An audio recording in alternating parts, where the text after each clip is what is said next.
Skinner kids, thank you so much for joining us tonight for Cleo's 90th birthday celebration. Woo!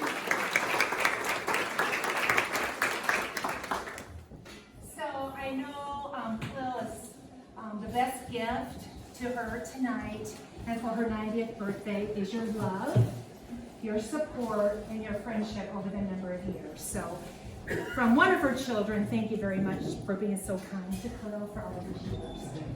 So we have a lot of people here, a lot of different faces. So I'm not going to go around the room and introduce everyone, but I'm going to do it in clusters. So at the front table is Cleo's favorite sister, and also her worst sister. No, our favorite aunt, Catherine. So.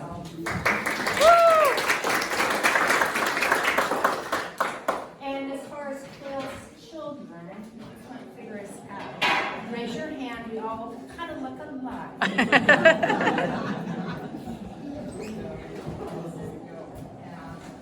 And then the two lucky men in the room, Robert, Janice, and Mark is mine. Cleo has several cousins here. So if you're a cousin of Cleo, would you raise your hand? Wow.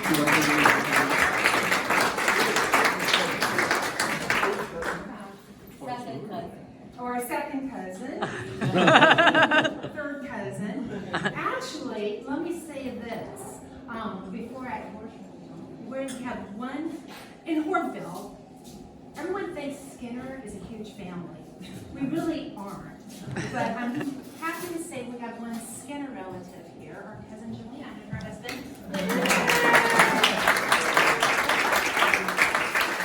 From Parker, Colorado.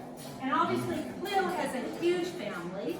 If you did not know, she's a Wilhoff. Actually, she's a Phelps and a Wilhoff and a Strasburg that became a Skinner. So if you have any Wilhoff blood in you, raise your hand. Oh my. Yes, I'm afraid you do. Yeah, so quite a few people. And then besides Joanne, if you are a first cousin of mine, raise your hand. So we have cousins from Colorado and Oregon and South Dakota and Phoenix and Nebraska. Anyone else I missed from the cousins? No? So, and then another part of Cleo's family is her church family. And if I have the story right, Cleo's uncles were little kids, and they walked by this little cute church going to school every day. And when my great-grandmother, which was Cleo's grandmother, said one day, "Okay, kids, I think it's time for us to find a church." Wasn't it Arnoldwood and Holly and Cecil? They said, "Well, Mom, we walk by this little church every day to school. Why don't we try that?"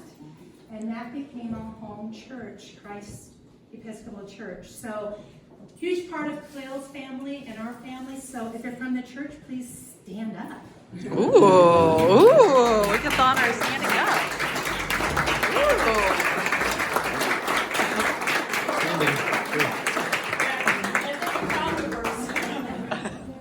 Absolutely. And everyone else, I believe, here are really, really true great friends of Cleo's. So, again, stand up if you're a great friend. I know it's really hard.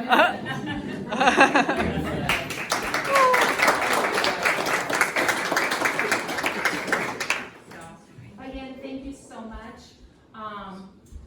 A few years ago, we started a sisters trip, and actually, Robert, he's the one that thought of the sisters Well, we trip. were in Italy on a beach. So, No alcohol involved. if you knew how the Skinner sisters grew up, we couldn't stand each other. We would never be in the same room together. I don't know how we started the sister trip. So we invited Cleo and Catherine to join our sister trip. And sometimes a cousin would come. Carol's been on a sister trip. But we always had So I always like to throw out the conversation topic. So today, I just thought it was appropriate, if you're comfortable, how did Cleo impact your life? And for me, I learned from my mother how to become a strong, independent girl before it was cool to be strong. So for that, I thank you, and I love you.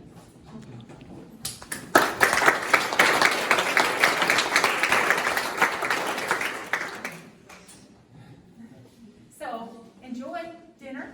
If anyone wants to say anything, the floor is yours. Can I say something?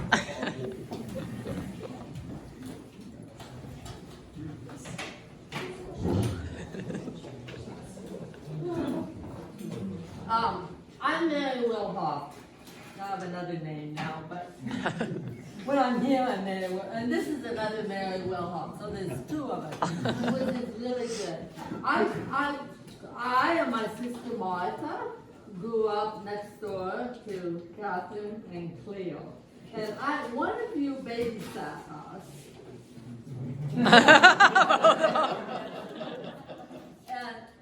And I have a picture of Martha and I and our other sister in the sandbox outside of our house. And you see, our house was on the north, and they grew up in the next house, and then our grandparents, the Wilhoffs, grew up in had the house to the south. So, you know, it was sort of like one big family, and their mother taught me more about birds and flowers than any person could teach me. But I think the thing that there was a story, and this may not be true, but the story was that Cleo and Catherine went with the Central City Band to the Dwight D. Eisenhower inaugural parade, right? Okay. Says Quintennial What? of Washington, D.C. And Washington, D.C. Well, fortunately for Cleo, the bass drummer that year in Central City wasn't too good. And so Mr. Crandall invited Cleo to go along and do the bass drum, and Catherine did the trombone at the inaugural parade in Washington, D.C.